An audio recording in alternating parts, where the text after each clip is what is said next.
And for the first time in the pandemic, COVID-19 cases topping 400,000 per day. Yeah, to slow the spread, you must first know when you're infected, which can be confusing when you factor in colds, flu, even allergies. I know I'm kind of stuffed up. I've had 3 negative tests just recently because you just don't know. You never know. Yeah, exactly.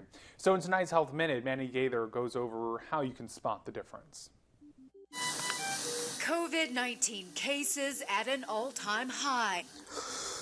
Colliding with cold and flu season. If you're sick, several symptoms seem the same, so think about your exposure risk. If you may have been exposed to somebody with COVID-19, it increases the probability that it's COVID-19. If infected with the coronavirus, your symptoms may include fever or chills, cough, body aches, headaches, tiredness, shortness of breath, and loss of taste or smell. The CDC says having a sore throat, sneezing, itchy or watery eyes, and having a runny or stuffy nose are less common with COVID-19.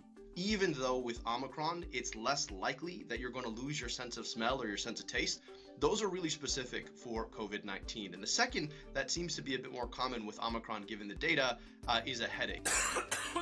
Someone with the flu may experience all these ailments, but the loss of taste or smell is more frequent with COVID-19. When it comes to colds, fever or chills are not common, but you may have a cough, body aches, tiredness, be sneezing, or have a runny or stuffy nose. Once you start feeling those symptoms, even if it is a cold or flu, given the goal of flattening the curve, it's worth isolating yourself and getting a couple of tests. After a potential exposure to COVID-19, wait to test once you're getting symptoms, then test one day and again the next to be sure.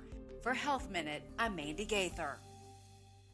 Yeah, and in the winter months, even allergies can act up, but generally that won't cause a fever or chills, body aches, or a loss of taste or smell. However, there can be a shortness of breath if a respiratory condition is triggered. Tough times.